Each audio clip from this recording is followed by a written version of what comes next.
Get your boy Big Wall, and you already know the vibes when you see my partner in crime, Pstock, next to me on the screen. You know we here to address the culture. What's going on with you, P? All day, man. Everything's good. It's all love, man. Another great show, another great episode, man. You know, it's always great, you know, whenever we together to do these shows, man. These vibes, you know, and you know, it's like we got a lot coming up. It's gonna be a busy summer. What you say is like a family reunion, huh? It's like every time we have these shows, it's a family reunion. Every time. Every time, you know what I'm saying? Every time. And today ain't no different, man. You know, we here and we doing what we doing, man. We bringing the people to you. Some you know and some you need to know. You know what I mean? But we are here and we bringing you the different information from the different cultures so they can give you an insight on what they got going. And today is a very, very exciting show. Very exciting show. It's great. And you know, especially for the martial art enthusiasts, they'll know right away. For those who don't know, now you'll know. Wake up. We had you wake up. That's right. Tonight, man, we have a great show. You know, we have the founder and CEO and editor and great videographer, Val Mijailovic on the show tonight. You know, and that's huge. Come on, man. You know, that's like you know, we're moving on up. It's great, you know. It's great, you know, with the culture of these shows. We love it, you know, because we bring these different, you know, views and angles and aspects with martial art, with regular life, and combine and show, hey, you know, martial artists, masters, grandmasters, they're real people too, humans too. So, you know, it's some great stories, you know, a lot of camaraderie. And that's what I love, you know, camaraderie.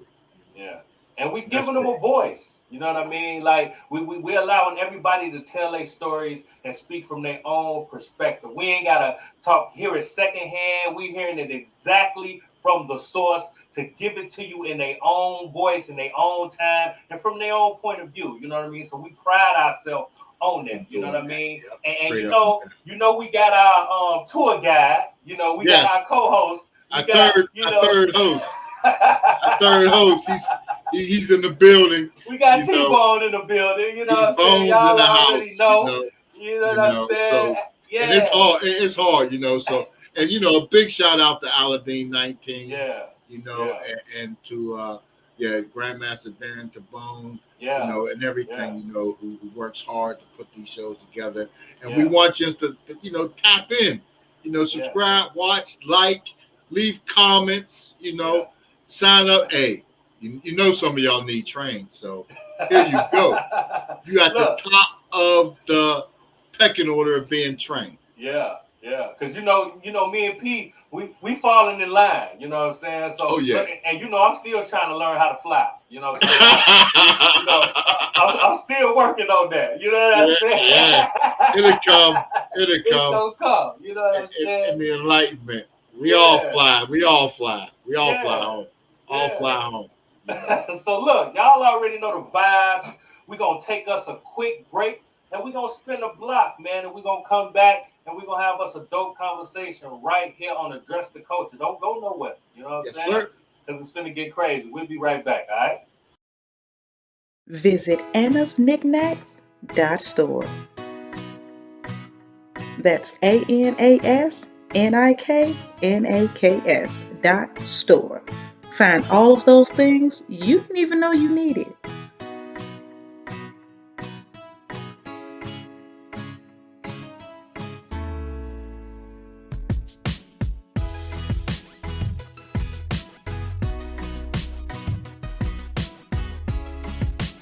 AnnasKnickknacks.store.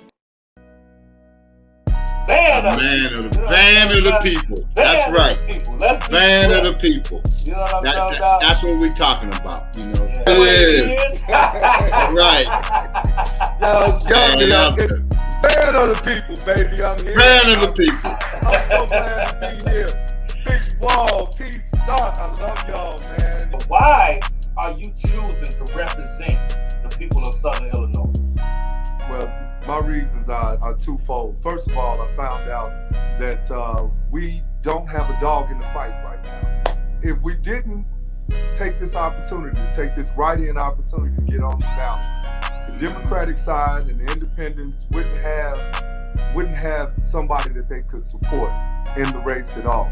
Just by saying, oh, he's a liberal, but think about the word liberal is really like the word liberate, which means to free, right? Mm-hmm. But if you think about somebody that's conservative and you say they're conservative, you mean that they want to conserve something. So they want to save something.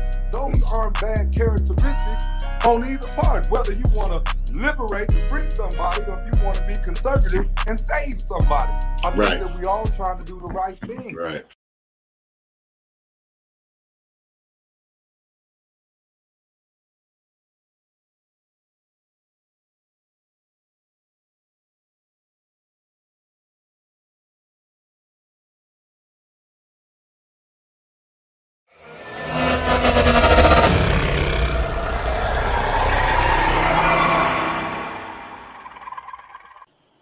We're back. We are back, and y'all know who it is. You know what I'm talking about? Our third member of Address the Culture. Third host. Third host with the most. Yeah. In the place to be. What's going on? What's happening, T-Bone? How you doing, brother? What's going on? Brother Pstock, Tone Big Wall Capone. Big shout out to Audi 19. Uh-oh. Hit bull going nuts right now. Talking to somebody.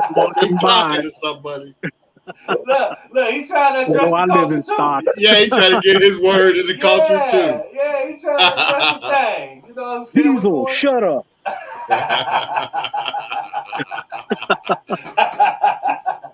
I'm sorry for this, guys. But That's all good. I'm not in the backyard right now, chilling, man. Trying to get some fresh air. Wind picked up a little bit. I might have regretted it, but I don't know. I like outdoors, brother. Yeah, but, I feel you. Like I said, man. Hey, thank you for another wonderful opportunity to introduce the one and only Val Mijailovic EM3 Masters Magazine. I think by far he's probably got the biggest martial art instructional collection in the world. All martial arts, not just one, but all. But understand also, guys, back in the day, Val was a fierce fighter, a fierce competitor. Okay, he was very famous for his sweeping. And if you look up some of his old fights, you know, way back, the man used to sweep so hard, make a dude do a somersault. Ooh, yeah, bro. That was bad news. Bad news. That's video game activity. You know what I'm saying? Hard, bro. Yeah, he got highlights. He got his highlights. Probably sweep you and kick you on the way down. You got one of the greatest, foremost videographers of martial arts here today to talk about him. You know. Yeah. And I lost count how many hours of film that me and him done. I mean, you add up 8 legacies. Okay, you're looking at 8 to 10 hours a legacy, and then you look at all my video series, 12 volumes. I've spent a lot of time with Val Mijailovic. Yeah. So to get him on here to talk about himself, I feel this is a special treat for the outside of all the thousands of people that he's worked with in film. But now here he is on Address the Culture with Brother Pstock, Tone Big Wall Capone, and another huge shout out to Audi 19 for providing this opportunity. Yeah. So, you know, I'm very excited because now the camera's changed. Val ain't filming. He's being filmed. Yeah. I understand. So, you know, this is fantastic for me. It really is. You know, always being under the camera, you know, the lights shining on you, you know, all the takes, you know, lights, camera, action, boom, we on, you know. Now, Brother Val Mijailovic is on. He's on. So, yeah, man, I'm excited for this opportunity, you know, to talk with Val. This is beautiful. I can't tell you guys how good this makes me feel to get Val Mijailovic on the show. Oh yeah, you know, this is great. That's what we do, man. That's exactly what we do. You know? That's what it's. And shouts out to you. You know what I'm saying, T-Bone? Because like you have taken every opportunity to not only enhance the culture, but you shine light on those who really need to be known. Those that help me, help me out. That's dope, man. Like the legacy, like it just keeps going. You know what I mean? Shouts out to you, man. I'm like, we respect big that shout out to you. Big shout out. We really do, man. You know, like I said, guys, I'm just overwhelmed to get Val Mijailovic on here. Okay. But then again, with the lineup that we got going right now, I'm like that with every individual coming on, to talk about it, on address the culture. It's a beautiful thing going on right now, and I couldn't be more proud. I couldn't be more happy. What we got today, what we got in the future. You folks create that time frame. Hey, it's coordinated right now, guys. We got a lineup that is off the hook. Man, look, just keep watching. You know what I mean? We fish. Keep watching. Keep watching. You never know who you're gonna meet on Dress the Culture. That's the way you look at it. You never know who you're gonna meet. T-Bone, why is that so important to you? You know what I'm saying? When we talk about just enlightening and teaching the culture and giving them the knowledge that most people will try to keep to themselves. I mean, an opportunity like this, and working with the Long Beach Internationals, Disney, martial art festivals, and then we're going 9 deep with Legacy 9 Las Vegas coming up September 3rd. Talk about it. All the involvement in the FMA scene, and now opening up this platform to all martial arts. Basically what we're doing, from Hawaiian martial arts of the old days, and where are they now, and getting to talk to some of the first and even the second generation students under a lot of these great icons that are no longer with us today, to hear it firsthand from people that train under these people. I don't think it could get more real than that. But at the same time, we believe what we read, right? So when you look at a lot of the magazines out there, how honest is a lot of this information being written? So to hear it firsthand on a lot of information, you might not get it in a magazine or even a book. You get to hear it firsthand from witnesses. So I think the reality of this platform gives a lot of guys an opportunity to mention some things that were maybe edited out of books. I feel it don't get more real than address the culture.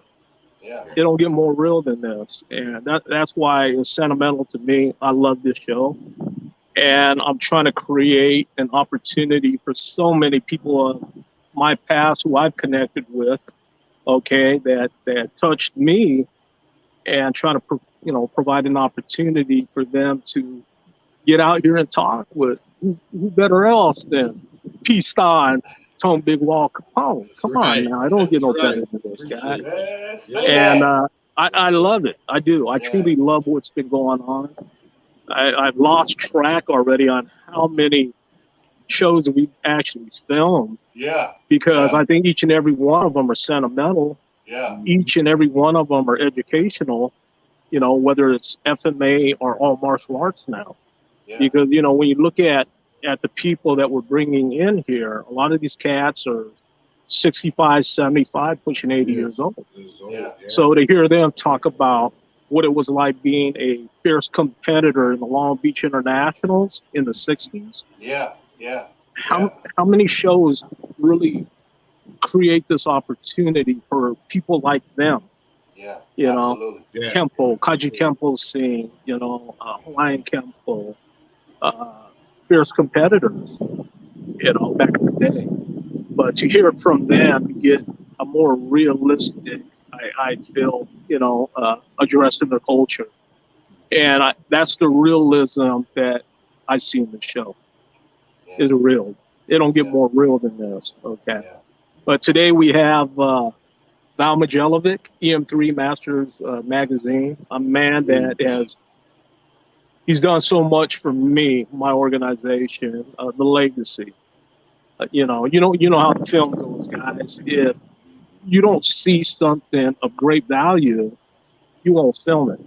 Yeah. So to have Val believe in something that we kick started, way back 2012, and stayed with me all these years, hey, my heart's there for Val Mijailovic. And I thank him from the bottom of my heart for providing the opportunity, same way as I thank you guys for providing this platform and this opportunity, for me to gather up a whole bunch of great guys and talk about their lives in the martial arts scene. Yeah. So, I didn't know it was going to go this deep. I really didn't. It's just that I know a lot of people. Yeah. And a lot of people I became friends with. So I try to create opportunities for everybody I've touched bases with in the last 31 years. Yeah. So continue growing the legacy. That's look, we like he said, we growing the legacy, and you gonna hear him speaking firsthand right here on Address the Culture. Here it is, now, brother. Look, it ain't nothing y'all else to made say. me feel so comfortable. I feel like I found a home. So you did. As long as you guys had me, take your shoes off. I'll be here. Take your shoes off and relax. Yeah. You heard what he said. Make yourself at home. Shoes off You know what I'm and talking relax. about? Man, look, ain't nothing else to say. You know what I mean? So what we gonna do? We ain't gonna waste no more time. We gonna take us a quick break, and we gonna come back with the legend himself. You already know the vibes. We'll be right back. Myself, Pstock, and T-Bone. We're gonna be here to address the culture. Right on, brothers.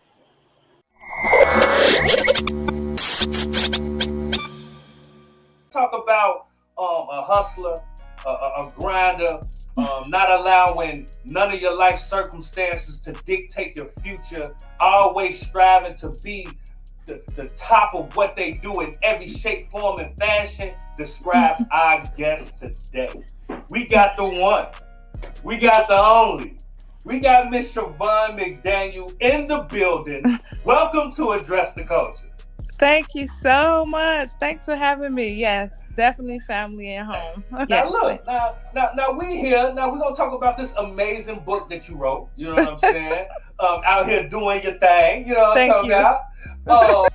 So I wanted to write this book because every pregnant mother that I would run into, or one of my girlfriends I would talk to, and I would tell them about my heart failure or whatever, and they're like, well, we never heard of that. Everybody was so confused to this, and I'm like, wait a minute.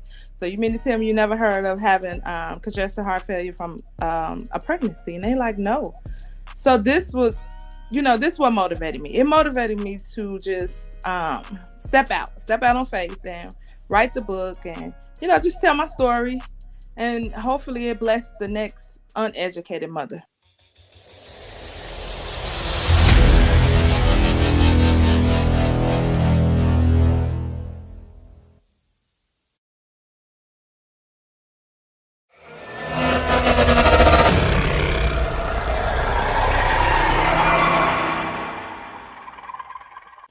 We back. We are here. The one and only Val Mijailovic. Hey, Val, welcome to Address the Culture, brother. Welcome. Thank you, Pstock, Bigg. Thank you very much. I really, really love your show, and I really appreciate you having me on. And after Grandmaster T-Bone's introduction, I feel so good. I feel like taking myself out to dinner. Yes, sir. Hey, nothing wrong with that. Yeah, what they say, get your flowers. Pat yourself on the back. You know what I'm saying? Right on, Val. Right on. It's one of the nicknames for Address the Culture, the Flowers Show. Get your flowers. Yeah, that's a fact. I mentioned earlier, I love Address the Culture. And I'm sitting here thinking, how come I didn't think of that? I should know this. Thank you very much. That was a beautiful introduction, and it's such an honor, that I've known you all this time and done projects with you. And I tell you, you don't realize how time goes by, because it seems like yesterday when we filmed the first one in Stockton in 2013. And it was like all of a sudden we're on Legacy 8 and 9 coming up. So it's just a wonderful feeling, knowing that we accomplished a lot, with all this time, and definitely very proud of the project. I'm really looking forward to continuing. And I'll tell you one thing, what you did for the Filipino martial arts, it's it's never been done before. For the first time, you're the one that is putting everybody together, that put everybody together. They were all in Filipino martial arts, but everybody was kind of like, that, staying away from each other, my system. And you came along and you opened your arms and your house and you said, guys, this is who we are. Let's acknowledge the people and give credit to the people that gave us what we have today.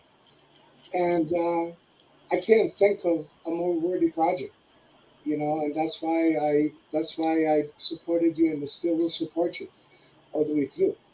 So thank you for allowing me to travel with you on the same road. That's huge. That's huge. Wow. Now, Val, I have a question. When did you transition, or did you always do film and photography and video, or somewhere along the line, and when you were doing your martial arts career, you just decided, I'm gonna get behind the camera too. I'm gonna capture it all. Yeah, it's interesting. I always loved photography, cinematography, and just a quick story on where I come from. Came from former Yugoslavia. In 1969, I was 12 years old. I was born and raised on a farm, and it was a farm. I'm talking about oil lamps, no electricity, no water, out of house, outside. And basically, whatever you plant is what you eat. If you don't plant a seed today, nothing's going to grow tomorrow. So that's the mentality. Landed in Los Angeles in 1969 at the age of 12. And within a couple of months, didn't speak English, my family, my mom and dad and my brother. And I started taking judo at the age of 12, 13, 1969, basically. And my brother started taking karate. So, brothers always fight. There's no way around it. Yeah. So somehow he always managed to get me, And I'm thinking, well, I got to grab this guy. But I can't grab him. He would punch me out before I get to him. So I started going and looking at the classes that he was taking with, at that time, Grandmaster Takayuki Kubota.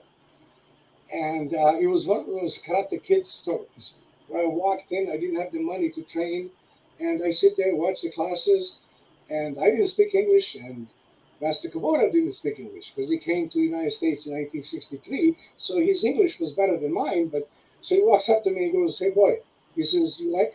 I said, "Oh, yeah, I like." He says, "You train?" I said, No, sorry, no money."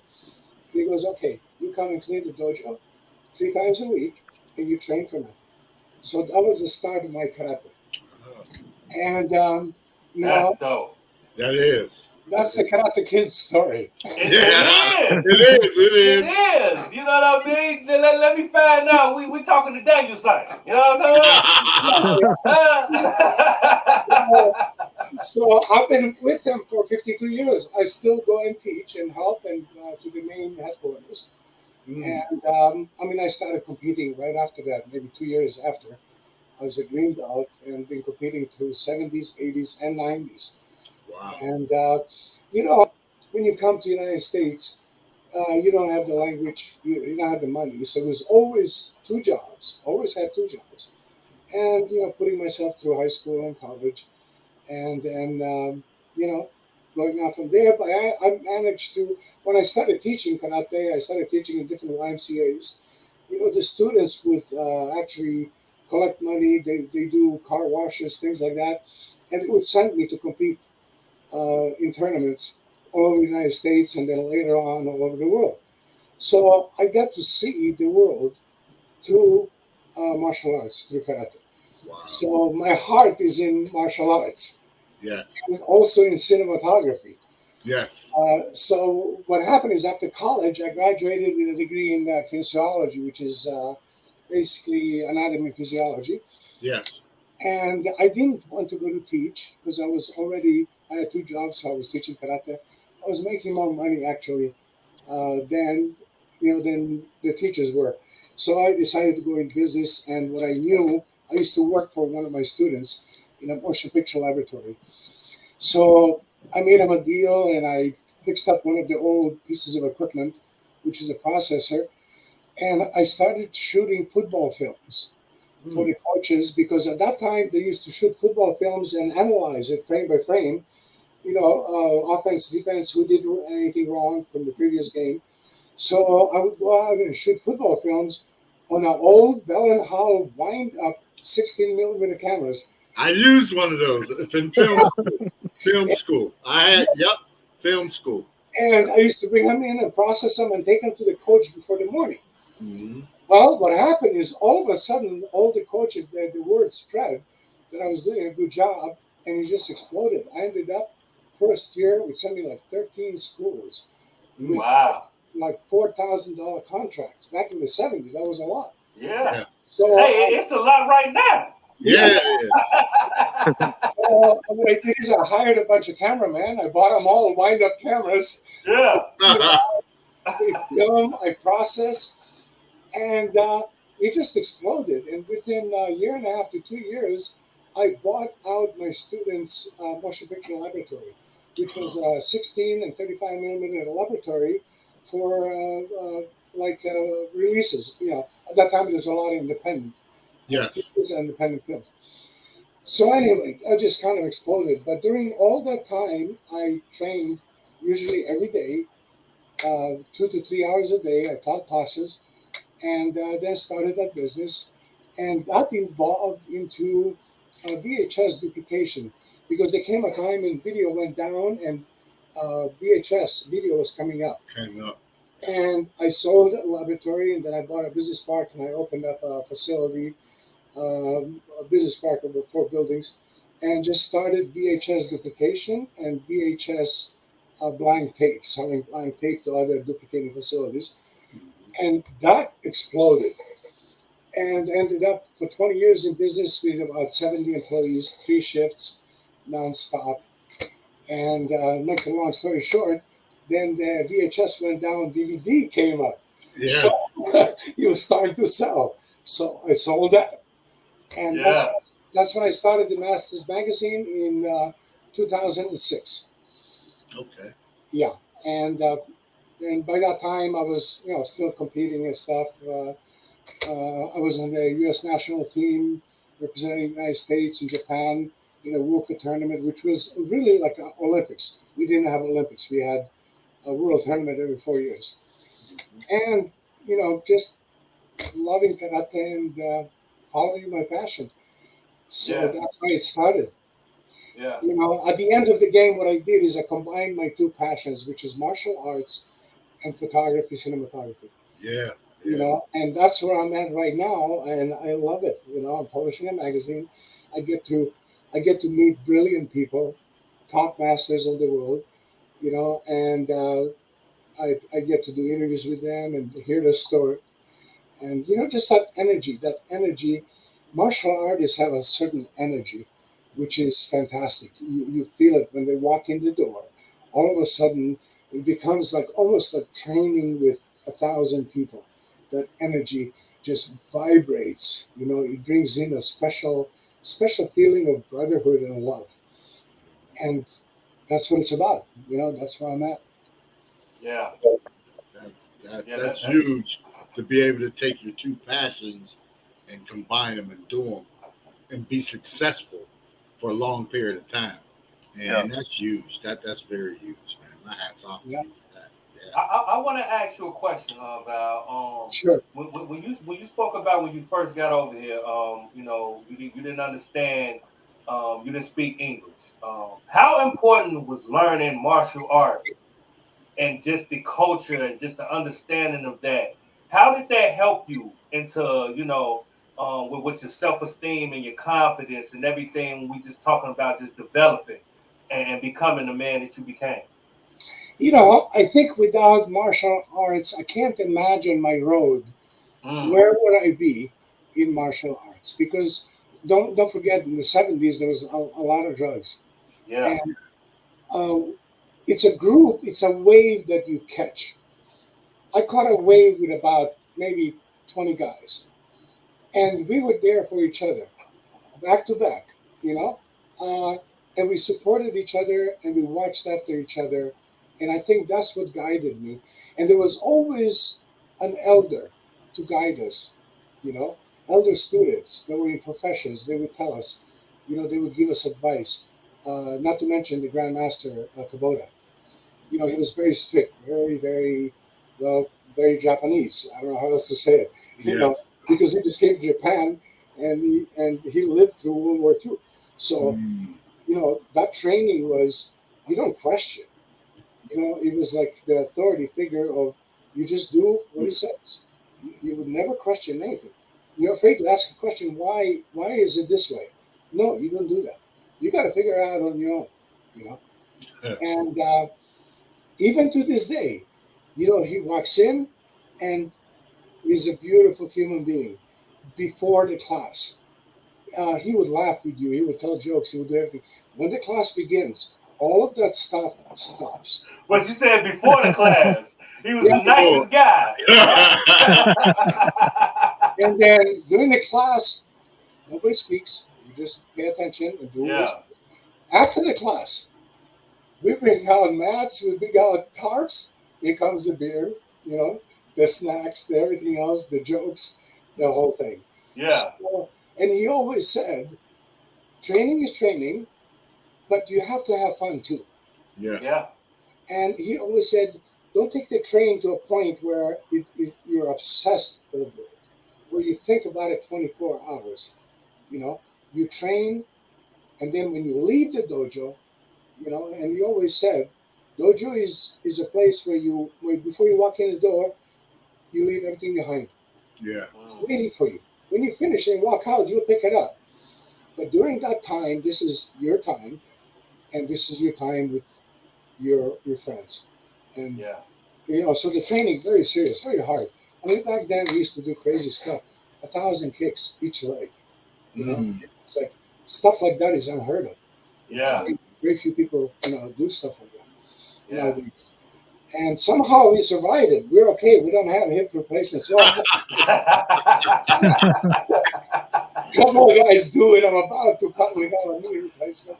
What'd you say back then? You was walking. It was tight leaving when you left that night. Let me tell you. But you know, the body, our body is such a vehicle. It's incredible how much punishment we can take. And sometimes I sit back and I think, you know, I think we're built this way for a purpose. Yeah. It needs to be used like a hammer or pliers. And if you don't use it, it just rusts. It falls apart. So, you know, going back to the farm. You know, those little lessons on the farm, it's interesting. Throughout my life, those little lessons from the farm are coming back all the time. You know, like if you don't plant a seed today, nothing grows tomorrow. And I just had a tremendous childhood, born and raised in nature. And nature to me was the best teacher. You know, one of the things I had to do as a child, I had to tend sheep. I would go to school, walk to school, obviously. And yes, it was 7 miles. Yeah. It really was. I took my daughter there, and we drove over the car, and it was actually 7 kilometers.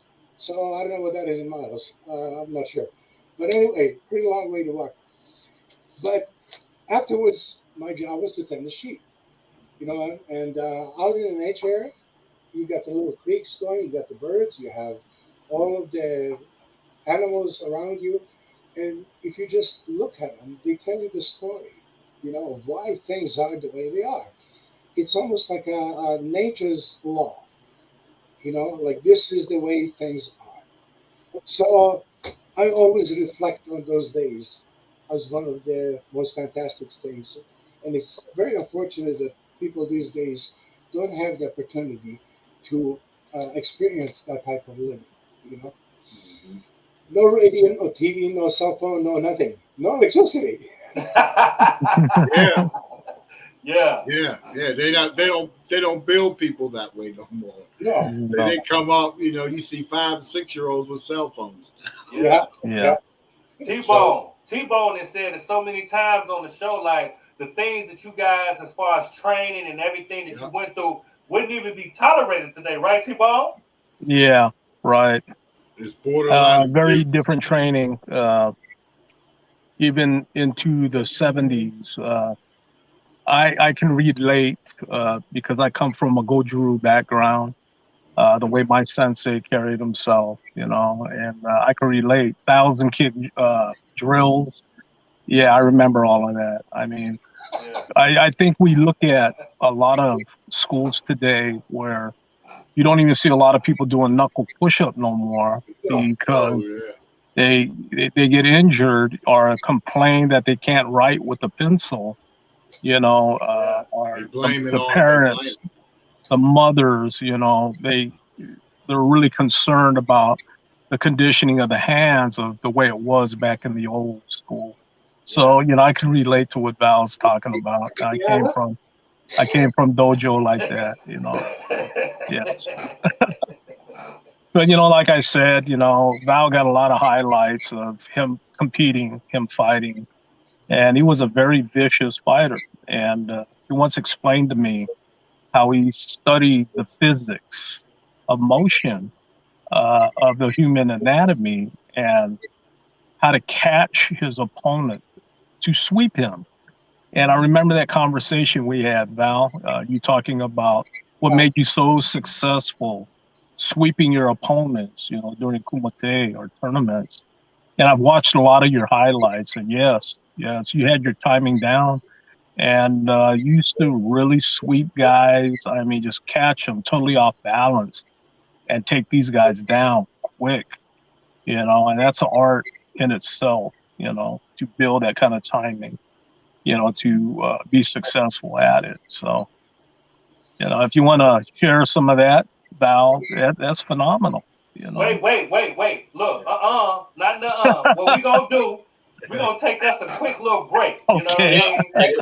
And we're gonna come back because we ain't gonna give it all to them, T-Bone. They gotta wait for it. You know what I'm saying? They gotta wait for it. You know? We're gonna take us a break and we're gonna be back with the legend himself. And he gonna tell us some more about the infamous sweeps and everything else he done along his illustrious career. We'll be right back, all right? Yes. Phenomenal. Visit AnnasKnickknacks.store. That's AnnasKnickknacks.store. Find all of those things you didn't even know you needed.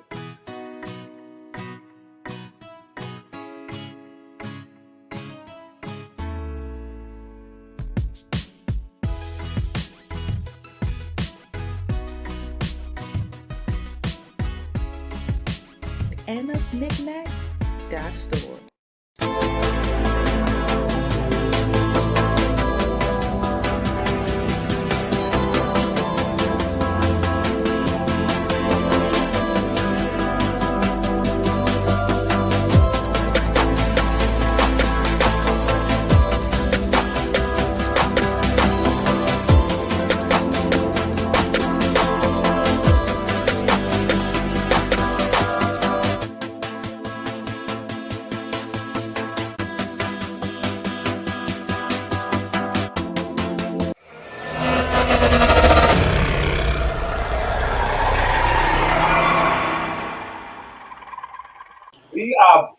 We are back, and you know what we here to do? We here to address the culture. Now, when we left, T-Bone was telling us about these tweets that flip people up in the air. Val Mijailovic, I looked some up too. They are vicious. I mean, vicious. Vicious. They are vicious. So Val, could you tell us a little bit about that, your technique, and tell us one of your most memorable, tournaments or fights where you experienced something that you even looked at was like, wow, did I do that? You know what I'm saying? Yeah. Oh, Darren, I'm gonna get you for this. Next next time I see it. Oh, you know I admire you. I've told you I've watched your old clippings. Yeah, man, you was tough. Tough. Yeah, you know, I tell you something. I think I attribute everything again back to my childhood. Yeah. On a farm, everything kicks or bites or stabs you. Everything. You got rams, you got cows, you got horses, you got bulls. I mean, dogs all over the place. Everything, geese. You know, everything attacks. So I think my instinct really came from that time. When something kicks, you're almost, the state of mind is that you are ready. When you're approaching any animal, you are ready to respond. And I think that was the key. I was always readier than my opponent because I put myself into that state of mind. So to me, it was easy. I reflect back. Now, don't forget, my culture, we were literally under the Ottoman Empire, Turkish Empire, for 500 years. So you're talking about occupation, you're talking about literally slavery in a sense of you have no rights, you do what the Ottoman Empire says. Yeah. So that mentality, that's 10 generations, okay, of being subdued. And when we fought and we finally kicked the Ottoman Empire, we were occupied from the late 1200s to mid 1800s. That's 500 years. And we planned the rebellion, It took 500 years, 10 generations to plan the rebellion. And we did at a big battle at Kosovo. You probably heard the area. That's when we kicked the Ottoman Empire out of former Yugoslavia, but now it's, part of it is Serbia. It's all split up now. But in any case, their war stories were passed down to us through songs. So, for example, the warrior, you know, that's fighting the Ottoman Empire, all that is inbuilt within us, and it's a matter of survival. So I never looked at it as a fight, even though it was a tournament. And yeah, you couldn't kill somebody, you couldn't knock somebody out. You can hit him in the stomach, but you really can't, you know, knock him out in the face. I always took it as a real battle. So I need to get through this guy because I have another 1,000 of them to fight. So I never the mindset. Yeah. The mindset. I never fought. I defeated. Yeah. Okay, so I was never fighting. I don't want to sit here and box with you back and forth. I just want to kill you. That was with the safety on. Yeah. Not Now that's a bar. Yeah. You know, in our culture, we call what you just said a bar. You know what I'm talking about? Yeah. Turn the safety off. I like that. You gotta turn that safety on. You gotta be a human being. So to me, it was super easy because I related to the animals. If I didn't know somebody's horse, because don't forget, there was only 10 families in my village. The whole village was last name Mijailovic. Yeah. We are all related. We all came 700, you know our history, 700 years. But the guy at the end, I didn't know his horse. If I was to approach him, I would read the horse's intention. What is the intent of that horse? How is he looking at me? Same thing with my opponent. Before I walked up on the mat, I bow, I look in his eyes, and I'm trying to figure out his intent. Is his intent just to be a big guy and knock me out so he can look good in front of his girlfriend? Is his intent to compete fairly? Is his intent to hurt me? So I would read my opponent, and then by his actions, what he does right off the bat tells me how I have to fight him. And I always let them decide how they want to die. I never decided. I mess with them until they make a mistake, and then I'm readier than they are. Yeah. So I can say that's how I did it in a short, description. But I never got hurt all these years. I fought big guys. I'm 270. I fought guys under 300 pounds. Wow. And because when I committed, it was 100% commitment. There was no maybe I can, maybe I can't. Once I decide to go, I go for the kill because I'm thinking I got to fight the other guys. I got to survive this one-day battle, not just this one guy. Yeah. So it was clear, decisive, and boom. as far as my most memorable battle in Japan, I fought. I got in the finals. It was a world tournament, and I fought this gentleman from England. He was a 6-time champion. You said he was 6'9"? No, Six-time. Six-time champion. Okay, 6-time champion. Okay. And I basically defeated him in like, I don't know, 30 seconds. I did a full speed punch, and then he got up, and I did another full speed punch. Wow. And everybody was like, whoa. And then I was, don't forget, I was only 21 years old when I fought on the United States team, and there was only 8 of us. And I got to fight in the individual, which is only 2 people out of the 8 get to fight in the individual. So then they gave me this guy who really wasn't up to par. And I just had too much energy, and I wanted to fight one of the Japanese classic fighters, and he was a sweeper. And I wanted to fight him so bad. So they gave me this guy, so I had to go through this guy. And what happened, unfortunately, is he front kicked, and everything slowed down. I went into like some kind of a slow motion, where I see everything coming up slow motion. I actually went like, you're kidding, you're kicking me like that? Wow. And I grabbed his leg, and I stepped in punch, and I took out his top teeth and bottom teeth. Wow. I didn't have control. I was too young. If I punched the stomach, I would have. Anyway, he came back, and he fought the guy that won the tournament, and he fought him 2 times overtime. And he was all stuffed up, with cotton and stuff. Wow. So, and then the other most memorable one is when I learned really not to be afraid of anybody. I was fighting in one of the tournaments. I think it was Yamazaki Sensei's tournament, or Demura Sensei's. There, you know them. And I'm fighting this guy, and I was just a new blood belt, maybe a year old or something like that. So I'm fighting this guy, and he scores a point, I score a point. He scores a point, I score a point. At that time, there was overtime. So they give us a rest.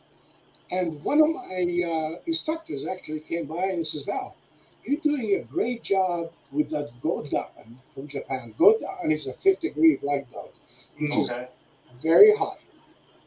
Their ranks in Japan are, very honorable. Yeah. So I went in, and with that idea in my mind, I lost within 15 seconds. And I said from that point on, I will never do that again. I don't care.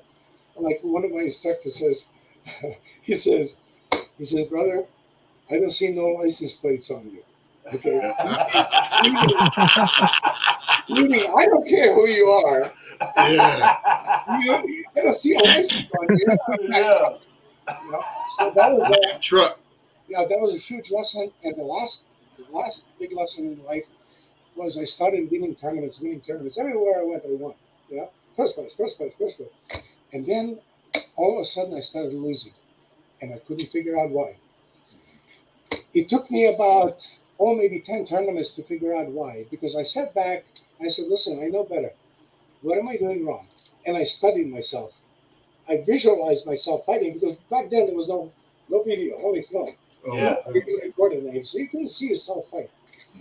And I came to a conclusion that it was the ego. And from that point on, I said to myself, no more ego. I don't care about winning. I care only about competing for myself to challenge myself. How far can I get? So from that point on, my life changed. And ever since then, I have no ego, I think. Wow. Okay. Wow. So in that moment, it's safe to say that your ego, you was beating yourself. You know what I mean? Yes. Those 10 matches that you was losing. You know what I mean? Yeah. Exactly. Yeah. It was my ego, because I wanted to be the winner. Yeah. I wanted to be the champion. Yeah. And then as you travel through life, and you know that everything has a cycle. Everything is a season. The leaves grow, they get green, they get yellow, they fall off, right? New season comes. Same thing with champions, whether it's MMA or anything else. They're a champion, and there's a fall down. So all I can say is in my journey, that was the greatest experience of competition. But I try to do the same in my life. Right now I have a beautiful family, daughter, son, my wife, and it's just a pleasure going home. I love going home. Yeah. So that's what I love working with people like Darren. Yeah. So there's the joy in life. Yes. Meeting Absolutely. good people, working with good people. Let's talk about the business side and the magazine. You know what I mean? Yeah. You've done some amazing things. Can we talk about how important it was for you to really want to jump in on the business side to present it to the world, and how did creating that affect you as well as the culture? Yeah. Well, like I said before, when the business of VHS went down, and at that time, people were converting, the manufacturers converting to DVDs, but there were two formats of DVDs, and nobody knew which format was going to take over. It was almost like the VHS in beta. Darren remembers that age. You guys are too young to remember. No, I remember. I remember. Oh, okay. Yeah. Pstock remembers. Yeah. Okay. So basically, it took a lot of money to get into the business, and it was uncertain which one is going to win. So if you invest, let's say $5 million into an automatic machine that will do one format, and that format doesn't go through, fails, you're out of business. Yeah. So I was lucky enough to sell the business, and then I panicked. What am I going to do? Because I'm a workaholic. And actually, two friends of mine, they used to write articles on me for Black Belt magazine, and they came in one day and said, well, our company got sold, and looks like they're going to reduce our salary. So I don't know, we might have to go look for a job. And I said, guys, let's do this. You guys are the publishers, you know how to publish paper.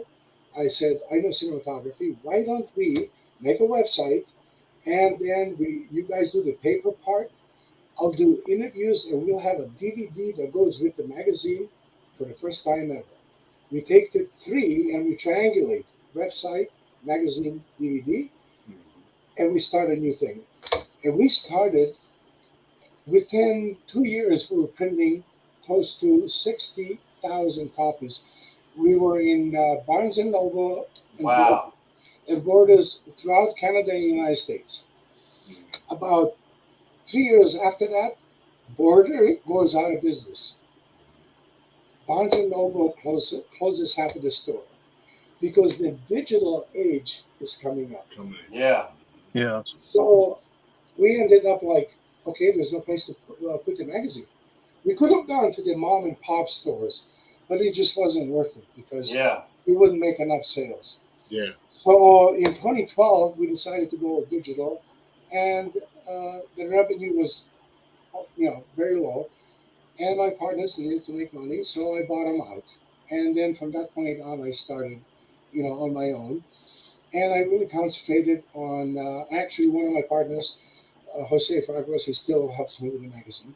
He still writes it. So we're, good buddies, good terms. And, and then I decided to do a lot more instructional DVDs. Because throughout the years of competing, I knew that the traditional karate world, because all these masters, I knew them. They know me. They know who I am. They trust me. They would rather give me an interview than anybody else. Right. What I did is I started by we started basically the magazine with an idea of first publishing the top masters, Right. and then after that the second generation, and then after that, for example, now I'm at the stage where, for example, there's a couple of ladies that have been in martial arts for like 50, 60 years, and never got any credit from anybody. So I'm concentrating on the people that never got, they never had a chance to show the world who they are. Yeah. I mean, that's what we do here. That's what we do. That's why I said I'm jealous of your name.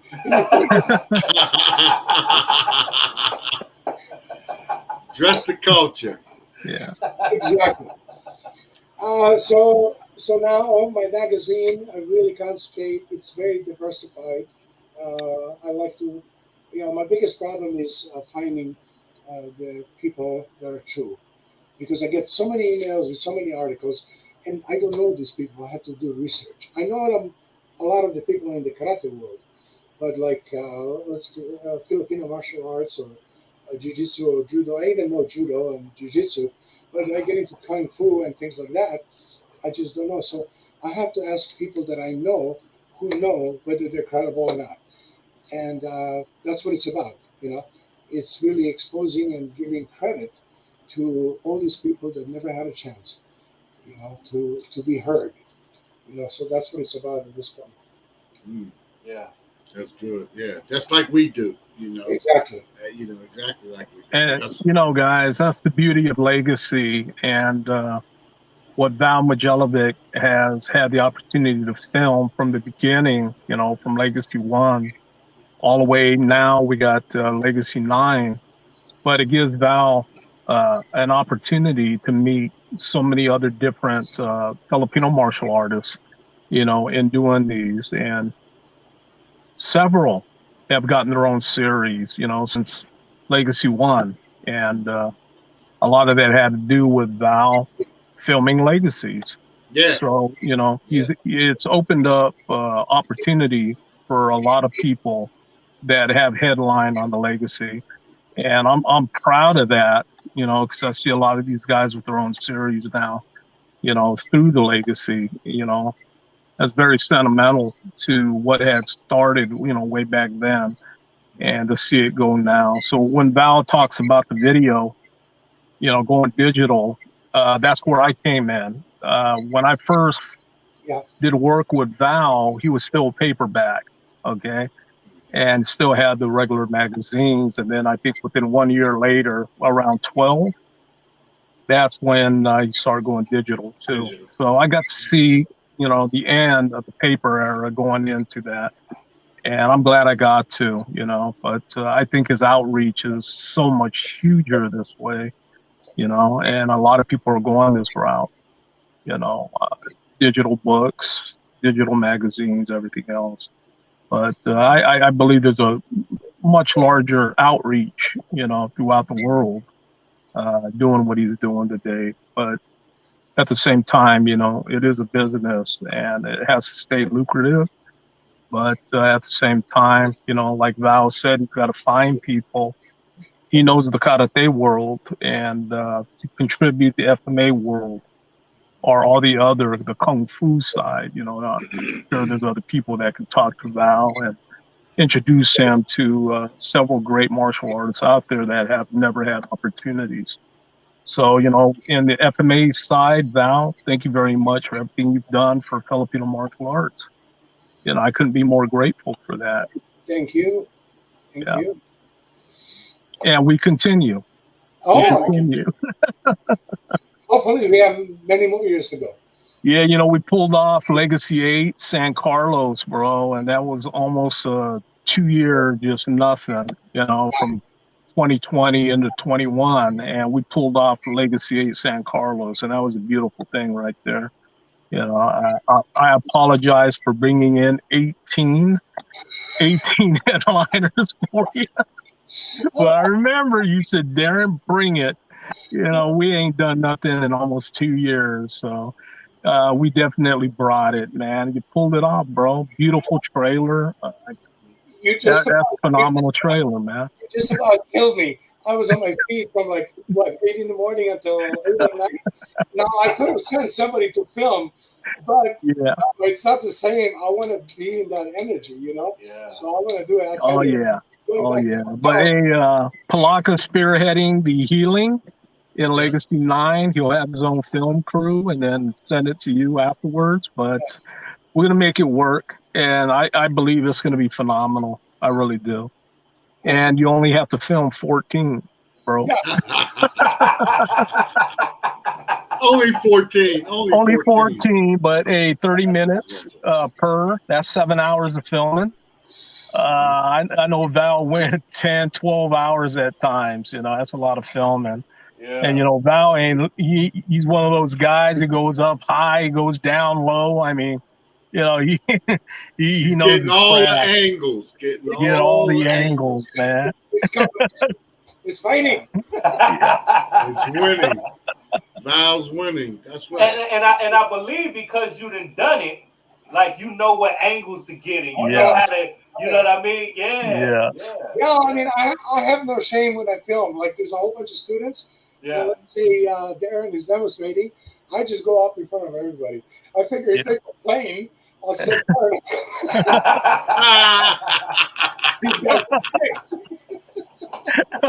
Okay. Oh my God. Oh man. Oh, you recognize this guy? Oh. Oh yeah. Oh wow. Yeah. What is that? 10, 11, 12? Yeah, it's 10, 11, 12. This is the cover of the magazine. Oh, cover. Okay. Yes. That's cover. Masters Magazine.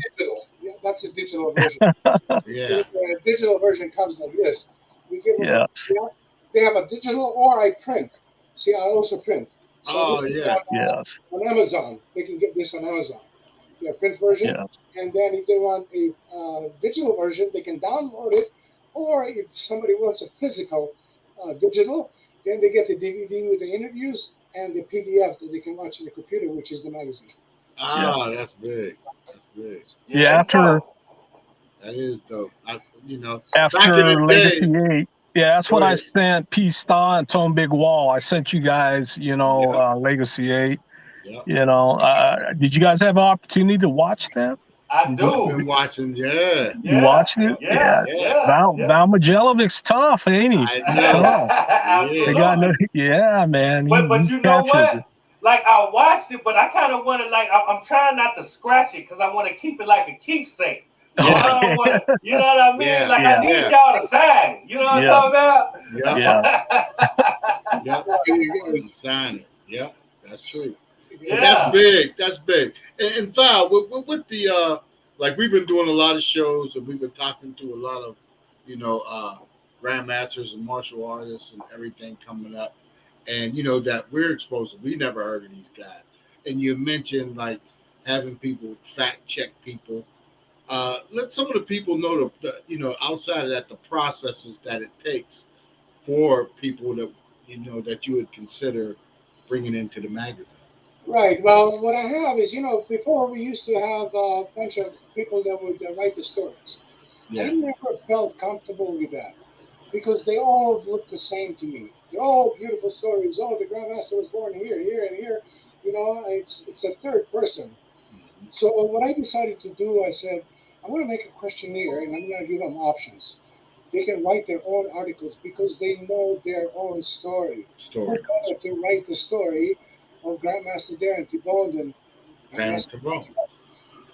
And I give them the option, I give them suggestions and questions, and I say, please change the question to your life.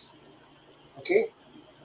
So they know at this age, I did this. So they say, well, what happened at this time of your life?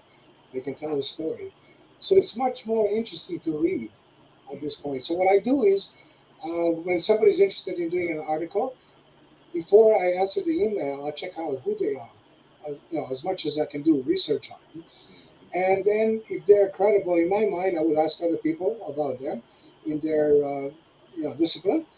Then I would send them an email back with all of the information that they need to follow, basically guidelines. Right. I ask them, if you can't shoot your own video, just shoot it with your phone, send it to me, I'll edit it.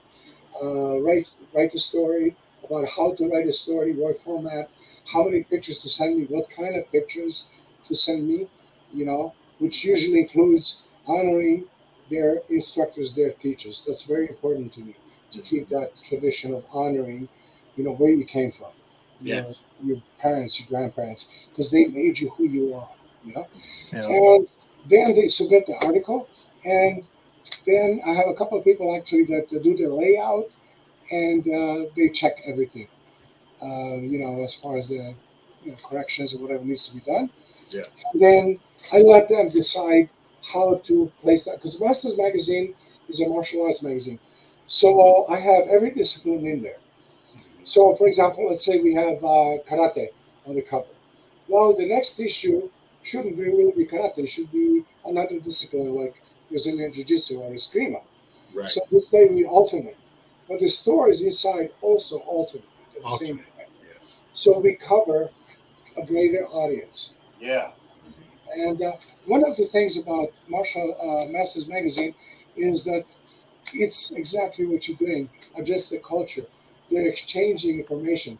And Yes. in the video that goes along with the magazine, to get a chance to see the master, not only read about him, but I do a full interview. And then within that interview, like a half-an-hour interview with Darren, within that interview, I cut in pictures of the masters and tell the story. And also he does a segment where like 3 or 4 segments where he teaches something. So somebody that's out of Eskrima, let's say they're in, Taekwondo, they look at him and they go, oh, that's interesting. I can learn something. This will help me. So they get to read about the master, they get a one-on-one interview video of the master, and then they get to learn something from the master. Yeah. So it's a beautiful concept. That's It's huge. full circle. That's huge. Yeah. Exactly. Yeah. And when you guys look at the legacy, that's pretty much everybody's doing, and Val does the edit on it. So, the benefit of the legacy with 14 to 18 instructors, Val's capturing them. Every one. Yeah. Every one of them. So, if somebody comes to a legacy and then they get the video, nothing will be forgotten of what was offered by each teacher. If they get the video series, they have a reference from each and every headline instructor.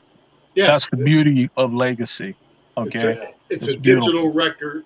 Digital record of what everybody, provided in instruction. And what more could you ask for, to host that many guys? And they got some 45 minutes to teach, to instruct, to talk about their verbal history of their lineage. Yeah. And then, offer a demonstration and then teach the participants. And Val captures the participants training the method. So, it's beautiful. The legacy is, I don't think, like none other, especially the amount of people that we have been able to bring in, for filming. But, the hard work, I believe, goes to Val, because he got to do all that editing, too. Yeah, it's editing. And that was going to lead me to my next question, too, Val. With the Super 16, the Bow and Howls, I've done it. And you said you had processed it because, we used to have the Steinbecks. I learned on the Steinbecks and everything else. So with the processing part of it, it was very expensive to process film. Oh, yeah. That was the thing. I've known guys, they used to send their film over to Europe to get processed and come back to be cheaper. Yeah. So I just was going to say, with the digital, it's making everything easier for you. Oh my God! Well, like you said, you remember the days of cut tape. Well, I did do that.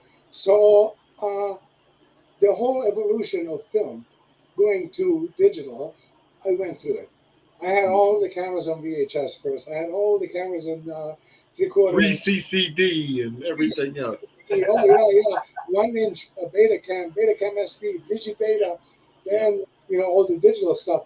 So back then I had to have 3 machines and a controller, and you sit there and you click and you linearly edit everything. If you make a mistake, you got to do everything all over again. Yeah. Commercials and infomercials for TV. Yeah. And if you make a mistake, you need 29:30. If you're off by 2 seconds here, you got to re-edit everything. Everything. I used to hate that. Oh. And now deck to deck. I used to hate that. Now it's like a pleasure. You sit down, no crashes, the computer works. And you just go copy paste, click, add, boom, boom, boom. Yeah. It's a miracle. So I consider it work. It's not work. It's really enjoying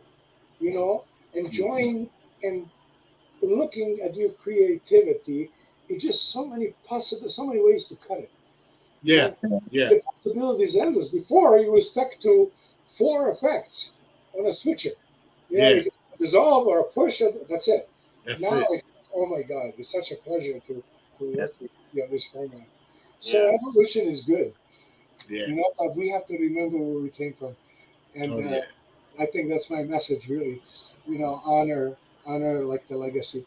You know, honor our teachers, because at the end of the game, we are who they made us. You know, and we have to give them credit. You kind of spoke about it, and that kind of leads me into my next question, Val. With everything you've done throughout your career, and you know everything you continue to do, what would you like to leave the culture with? You know, as your message, and just your, you know, just for everybody that you've affected and you want to affect. What message you want to leave them with? Well, the message I want to leave, especially young generation, because here's the thing. The young generation, you can tell them, but they cannot learn. It takes living to learn. When my grandmaster at 88 knows, he can look at me and I'm going to be 66. He looks at me and he can see right through me. Why? Because he's been there. And that's so when we tell children things, they don't understand it. They say yes, yes, yes. But in order for them to understand it, they have to live it. And that's my message is understand who you're talking or who you're trying to teach to, because everybody is at a different level. So if I'm teaching a 12-year-old kid, you got to teach them differently than somebody at 22, okay? Because they won't understand that. It's like the belt ranking from black belt on, because you really begin to learn at the black belt level. Black belt. You're just a beginner at that point. So anybody that's a 5th degree, they can see right through that black belt, or a 1st or 2nd degree or 3rd degree. They can see right through them. Why? Because they lived it. You see what I mean? And it's very difficult for people to understand that concept. You know, teaching, I think we're all destined to be teachers at the end of the game. That's what we have to pass down. We seek eternity. We seek living forever.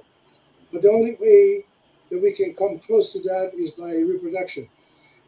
And what do we have? The only thing that we have is the knowledge that we acquired throughout our lifetime to somehow pass it down to an understanding level, or whoever we're passing it down to. And that's why I think it's so important to preserve, like the legacy, you know, because we can leave that behind. And when they get to a stage where they understand it and they happen to see it, they go, okay, now I got it. You know? Hey, you know, we call that on this show a mic drop. You know what I'm talking about? You just dropped the mic, and you know what I'm saying? Like, It goes down. That was a mic drop. You know what I'm saying? Like, what can you say after that? You know what I mean? Because that's full of so much wisdom, knowledge, and it's not being selfish. It's about preserving the legacy and doing it right. You know what I mean? What more can you ask for? You know what I mean? Like, we really appreciate you coming through, giving us your story, addressing the culture.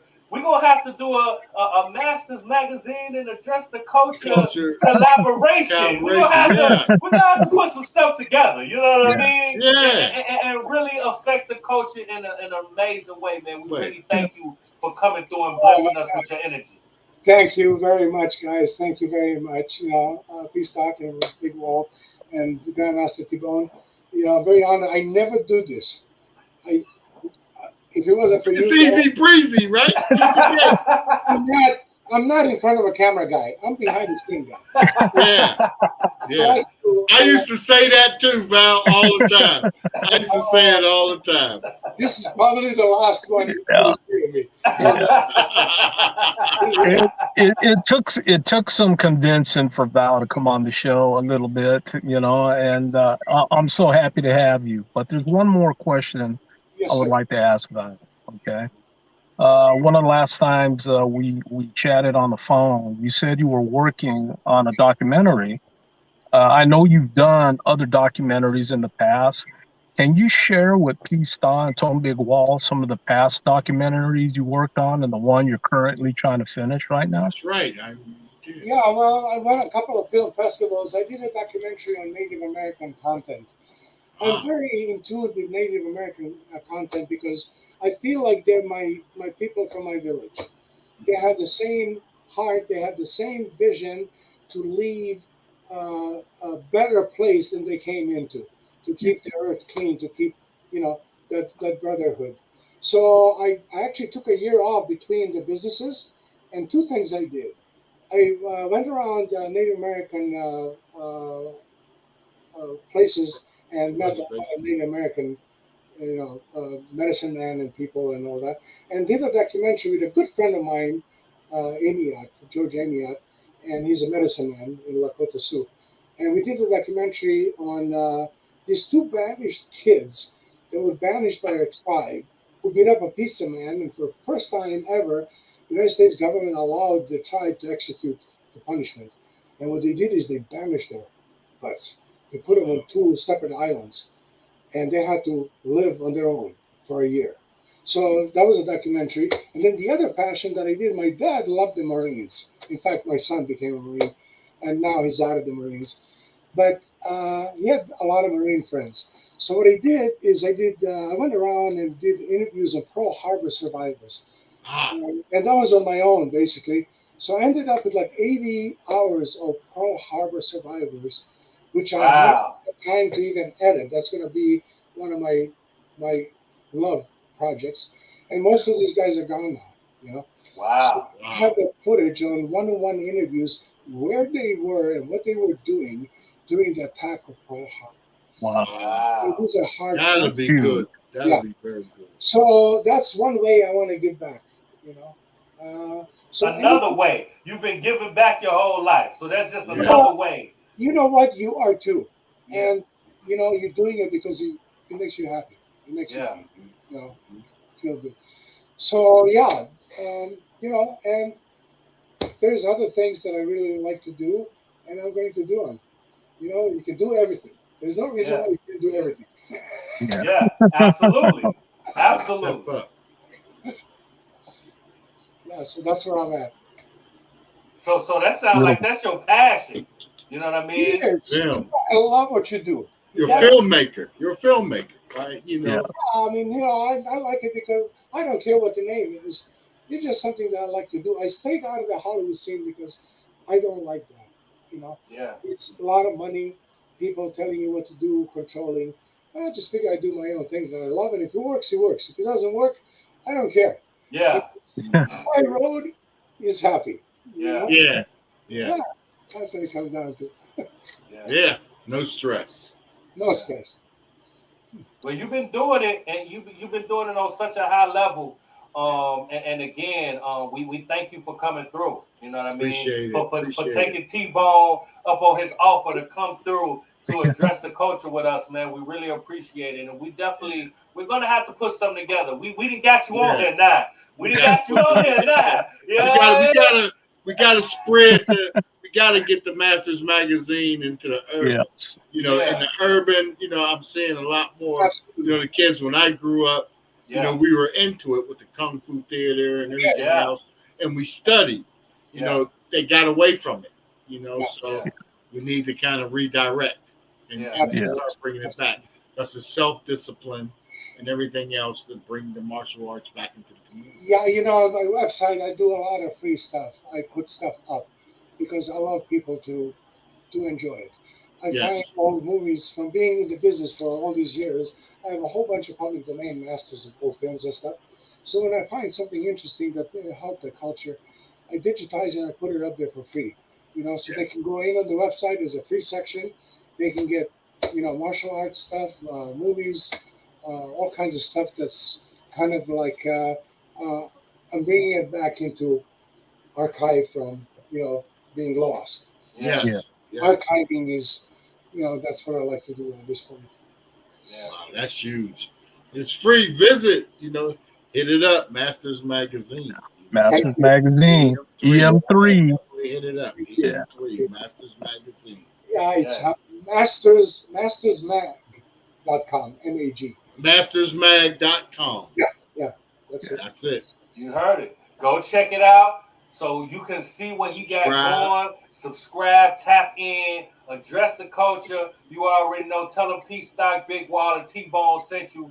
Go over there, check out everything you got going, because that is an example of what the culture is, and that's what we're doing. You know what I mean? So thank you again for coming through. Thank you, giving Val. us your energy, man. We really do appreciate you coming through. Thank you. Yeah. iHipHop.com. Yeah. You advertise. Okay. Yeah. Beautiful. iHipHopTV.com. It'll be a full page. And to the bulk email. That's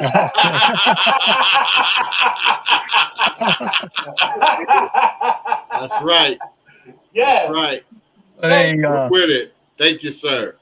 Val Mijailovic, thank you. Thank you, sir. Thank you. Thank you, gentlemen. And pleasure. It's been a pleasure.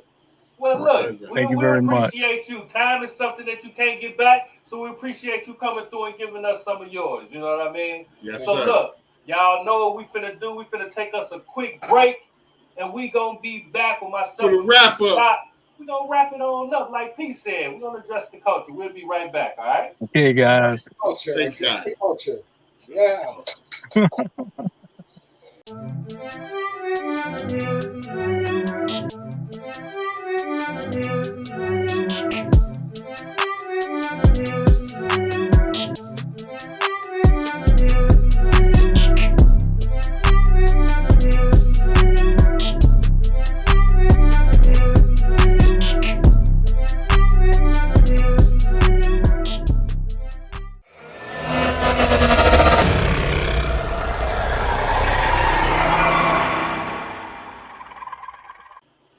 Another great show.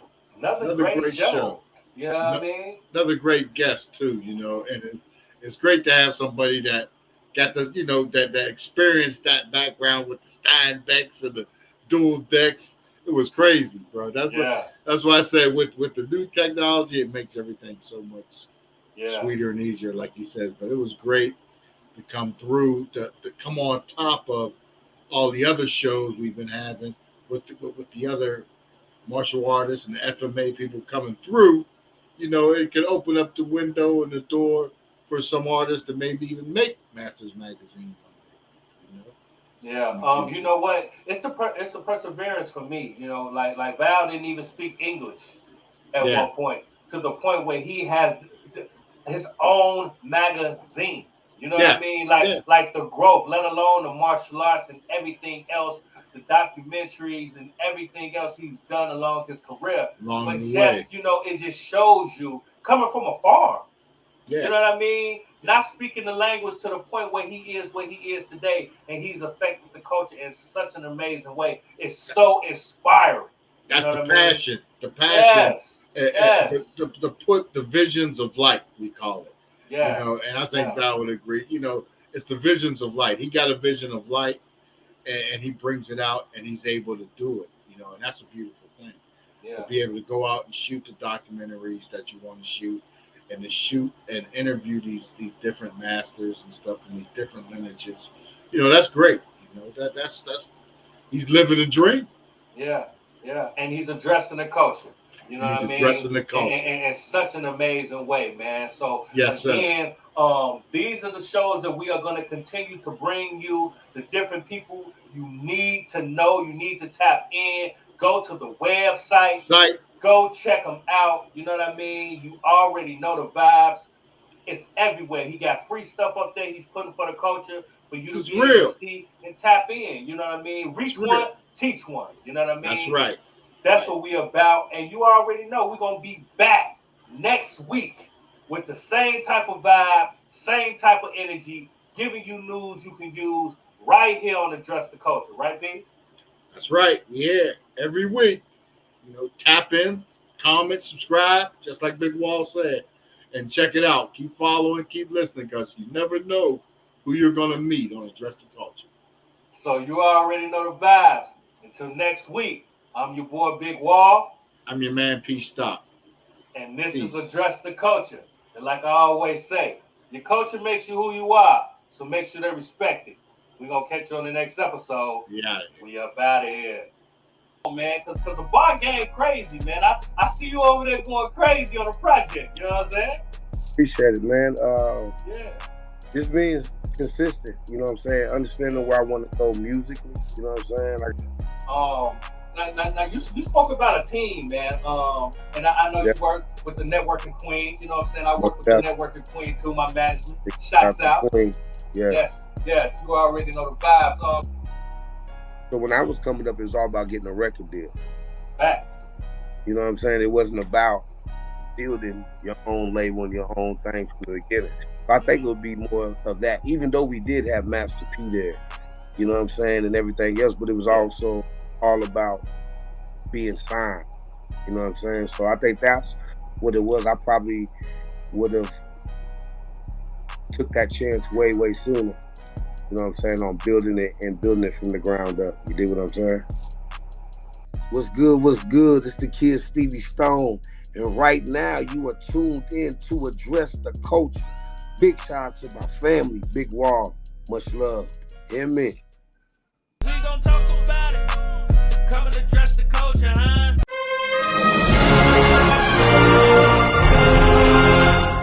It's 64, boy. You know, the healers on the floor. You know, Palakanama covers such a scope and a vast. Been so many places. I mean, he's like a 3-4 hour shows. You know, by himself. A double line, and you know, if it wasn't for the martial art and my teachers and stuff at his side, I think I would have been one of those troublemakers that would have ended up on the other side of the law. Take that in, you're late. So I'm stuck, man. You got to give up your seat. And the guy goes, oh, and then he just tells me, he goes, oh, okay, you know what? He goes, anytime you want to meet me outside, and I'm like, all right. Wow. I was asked again to be a part of the healing arts at Legacy, massaging your hands, and that was an interesting thing of finding out how the blood starts to flow into the hands, the color of the blood going into the hands, and actually being able to flex and move your hands, especially when you have arthritis. So, long and the short is, with that, I started learning to do that martial arts learning to do the massage end of that, and I never thought of it as a career. So the enlightenment is whatever you believe in. The healing is you basically learning how to fix the body. The meditation is learning how to have focus and concentration of what you're doing.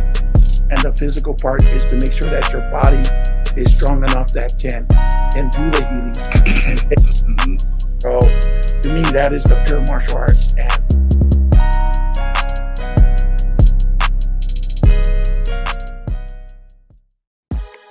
greatness and accomplishment comes with key elements. Dedication, ambition,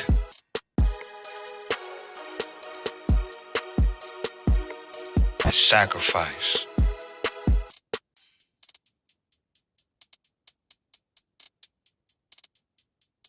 The saying, in order to shine, you gotta grind. It's true. Success is not for the weak-hearted. Take on your next challenge with Puncher's Chance Bourbon and toast to the lavish life.